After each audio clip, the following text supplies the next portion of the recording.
Welcome to the channel. आज lecture रे blood collection पाई कौन कौन एंटीकोगुलेंट्स यूज करा जाए, तार मेकानिज्म ऑफ एक्शन कौन रोची, क्लासिफिकेशन, एंटीकोगुलेंट्स रेशियो एवं सेगुड़िकर यूजेस उपरे डिटेल डिस्कस करबा।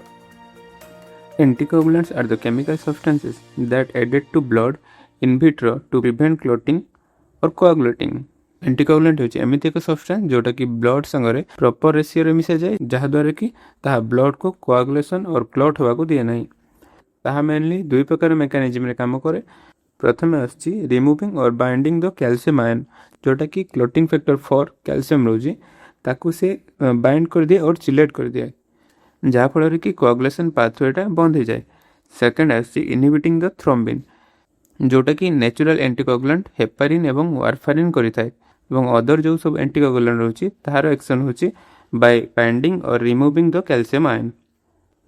Without an anticoagulant, the blood clots within few minutes. किसी समय मध्य ब्लड टा क्लॉट हो जाए विदाउट एंटीकोगुलेंट रो। द क्लॉटेड ब्लड से कौन हुए सेंट्रीफ्यूज कला परे सेरम बाहर। The serum sample cannot be used for most hematological tests, just like CBC, HbA1c, blood smear ए सब टेस्ट पाई अलग आउरी बहुत किसी टेस्ट अछि जो थिरे कि होल ब्लड यूज करा जाए। तो होल ब्लड हमको पाइबा को हेले ब्लड को कोआगुलेशन न होबा दरकार। The anticoagulated blood is essential for hematological investigations, coagulation studies, and for store in the blood banks. Different anticoagulants act by different mechanism, so they chosen depending upon the test to be performed. Next आसीबा coagulation mechanism। जो anticoagulant होची से को mechanism रे blood टाको clot करबा को दउ नाही। प्रथमे normal coagulation proceeds through the intrinsic, extrinsic and common pathway. जो ब्लड कोआगुलेशन रो पाथवे सब रोची intrinsic pathway, extrinsic pathway and common pathway, सही प्रोसेस देखि ब्लड टा कोआगुलेशन होइताय। कैल्शियम जोटा कि factor IV, it is necessary in the cascade activation of factor IX, X and prothrombin to thrombin. ए सब क्लॉटिंग फैक्टर को एक्टिवेशन करिया पई द कैल्शियम जो क्लॉटिंग फैक्टर रोची फैक्टर IV ताहा मोस्टली इंपोर्टेंट, जहा फल कि लास्ट रे कौन होची ना thrombin converts the fibrinogen to insoluble fibrin that trap the red blood cells forming the blood clot. At the last end रे थ्रोम्बिन फिब्रिनोजेन को कन्वर्ट हुए गोटे इनसॉल्युबल फिब्रिन स्ट्रैंड भली और जाल भली ट्रैप फॉर्मेशन करे, जो थ्रे कि रेड ब्लड सेल ट्रैप हो जाए एवं क्लॉट फॉर्मेशन होता है। टोटल पाथवे रे कैल्शियम द मेन फैक्टर रोची जोटा कि फैक्टर IX, X एवं प्रोथ्रोम्बिन ए सब को से एक्टिवेशन करूची। The anticoagulants interrupt with this cascade pathway on 2 points.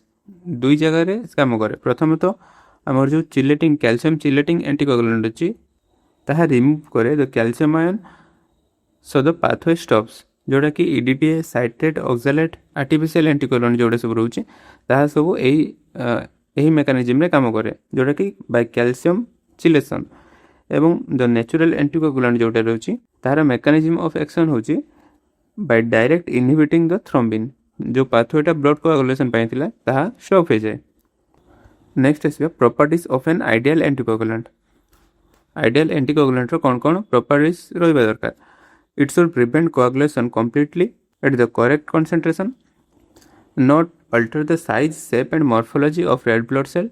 Blood cells जो रोची RBC हो, WBC हो, प्लेटलेट्स हो, तो सेमानकर सेल मॉर्फोलॉजी न चेंज करबा दरकार। It should freely soluble in blood. यह टोटल ब्लड सह सॉल्युबल होबा दरकार और मिक्सेबल होबा दरकार सेमदी it should not interface with the test perform on the sample. जदि इंटरफेस करिवो ताले से टेस्ट रो ठीक रिजल्ट आसीबोनी।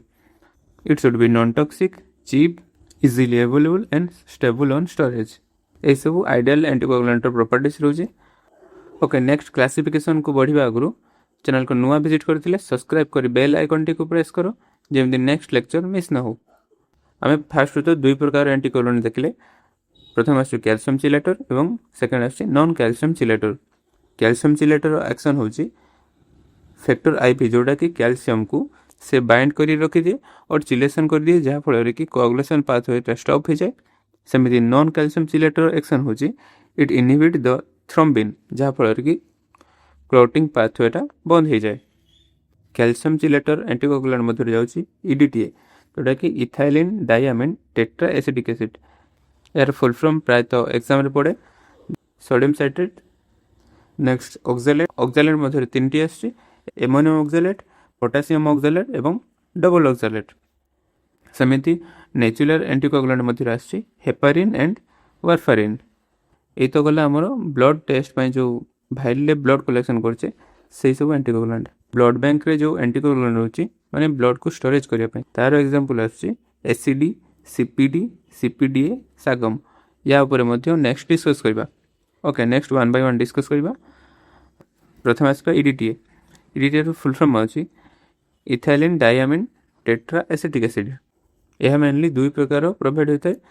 ଗୋଟେ ଆସୁଛି ଡାଇ ସୋଡ଼ିୟମ EDTA, ସେକେଣ୍ଡ ଆସୁଛି ଡାଇ ପୋଟାସିୟମ EDTA और ट्राई पोटासियम EDTA। किंतु एसबू मध्यरु K2 EDTA जोटाकि di potassium EDTA is the most recommended.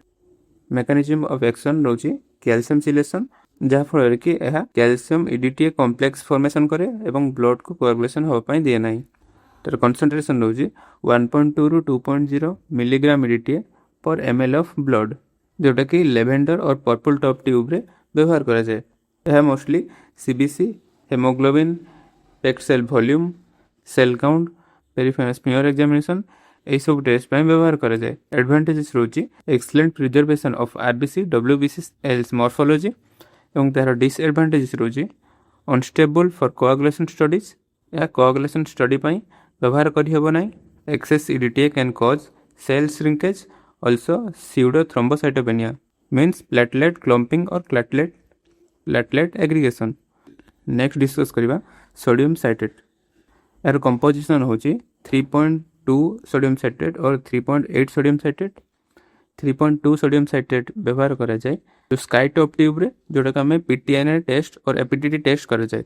सेमिति 3.8 sodium citrate व्यवहार करा जाए इन ब्लैक टॉप ट्यूब रे, जो थ्री का में ESR टेस्ट करिताउ। एहार मेकानिज्म ऑफ एक्शन मध्ये सेम रोची, जोटा कि कैल्शियम चिलेशन, किंतु एहार स्पेसिफिकेशन रोची it chelates the calcium reversibly forming the soluble calcium citrate। माने कोन ब्लड एंटीकोगुलेंट मिक्स कला परे ताहा कैल्शियम चिलेशन द्वारा ब्लड को कोआगुलेशन हो पाई दिए नै। नेक्स्ट ताहा लैबोरेटरी कोआगुलेशन स्टडी पाई अगेन कैल्शियम ऐड कला परे क्लॉट हो जाए। एही स्पेसिफिक मेकानिज्म पाई ताहा कोआगुलेशन स्टडी जोटा कि PT means prothrombin time, APTT एही सब टेस्ट पाई व्यवहार करा जाए। फॉर कोआगुलेशन टेस्ट एहर रेशियो होची 1:9, जोटा कि 1 part anticoagulant and 9 parts blood, जोटा कि PTINR भाइल पाई। सेमिति वेस्टर्गन ESR मेथड पाई 1:4 रेशियो। यूजेस रोची प्रोथ्रोम्बिन टाइम, जोटा कि PT and APTT test, Westergren ESR test एही सब टेस्ट पाई व्यवहार करा जाए। एहर एडवांटेजेस आछि the reversible chelation preserves the coagulation factors allowing PT and APTT testing. सेमिति एहर डिसएडवांटेजेस रोची it dilutes the sample most high और low haematocrit, it is not suitable for cell count. Okay, next आसीबा oxalate, जोटा कि तीन प्रकार रोची एमोनियम ऑक्सैलेट, पोटासियम ऑक्सैलेट एवं डबल ऑक्सैलेट। एहर मेकानिज्म ऑफ एक्शन रोची सेम, जोटा कि precipitates the calcium as insoluble calcium oxalate removing it from the coagulation cascade. एरे दुईटी पार्ट रोची, जोटा कि एमोनियम ऑक्सैलेट से कौन करे ना RBC को स्वेल करे। सेमती पोटासियम ऑक्सैलेट जोटा रोची सेटा RBC को श्रिंक करे। उधर गोटे एंटीकोगुलेंट रोची जहा कि सेल को स्वेलिंग करूची, अनदर एंटीकोगुलेंट रोची सेल को श्रिंक करूची। तो दुईटा को मिसे देले ताहा बैलेंस हो रही है, जहा कि सेल मॉर्फोलॉजी को नॉर्मल एज यूजुअल रखे। तो एई दुई एंटीकोगुलेंट को कंबाइन कले जोटा कि डबल ऑक्सैलेट आसे, ताहा वेंट्रोप ट्यूब रे यूज करा जाए 3:2 रेशियो रे ammonium oxalate plus potassium oxalate. It is mainly used for the packed cell volume by Wintrobe method. It distorts the cell morphology on blood film, unsuitable for electrolyte potassium estimation. Next आसीबा heparin ऊपर। It is a natural anticoagulant extracted from animal lungs and intestinal mucosa. एहर mechanism of action रोची it inactivates thrombin and factor XA directly does not chelate the calcium. यह non calcium चिलेटर anticoagulant रोची जहा कि directly thrombin को inactivate करे। Blood एवं anticoagulant ratio होची 0.1 ରୁ 0.2 मिलीग्राम पर ml ऑफ ब्लड, जहाँकि ग्रीन टॉप ट्यूब रे व्यवहार करा जाए। दुई प्रकार एंटीकोगुलेंट देखा मिले, प्रथम आसी लिथियम हेपारिन और सेकेंड आसी सोडियम हेपारिन। यह mostly osmotic fragility testing, then blood gas analysis, ammonia estimation, chromosome studies and karyotyping यही सब टेस्ट पर व्यवहार करा जाए। यार एडवांटेजेस रोची, it is a natural anticoagulant that rapid action and does not remove the calcium. जेहेतु एटा कैल्शियम को रिमूव करूना, जो टेस्ट कैल्शियम डिपेंडेंट तो सही टेस्ट पर यही एंटीकोगुलेंटा यूज करा जाए। देन यार डिसएडवांटेजेस रोची, यह mostly expensive and causes leukocyte clumping, also gives bluish background on romance का स्टेनिंग। एथिरो ब्लड नहीं स्मियर कर स्टेन कले ब्लूइश बैकग्राउंड देखा जाए, जहाँफल कि सेल को डिस्टिंग्विश करने प्रोब्लेम हुए। लास्ट एंटीकोगुलेंट जोटा कि वारफारिन उपरे, इट इज एन इनविवो जोटा कि therapeutic anticoagulant, it not use to preserve the blood in the laboratory. यह ब्लड सैंपल को प्रिजर्व करने यूज करा जाए नहीं, यह थेरापेटिक यूज जोटा कि किसी ब्लीडिंग डिजॉर्डर और क्लॉटिंग डिजॉर्डर यह थेरापी भाव में व्यवहार करा जाए। मेकानिज्म होची, it inhibits the synthesis of vitamin K dependent factors just like 2I, factor VII, factor IX and factor X। ये कौन करे ना, जो क्लॉटिंग फैक्टर गुड़िक विटामिन के ऊपर डिपेंडेंट करे, से फैक्टर को सी कौन करे ना इनहिबिट करे, सिंथेसिस करने को दिए ना, जहाँफल कि कोआगुलेशन पाथवेटा ब्रेक हो जाए। It gives orally to prevent deep vein thrombosis and pulmonary embolism to reduce the risk of stroke or heart attack.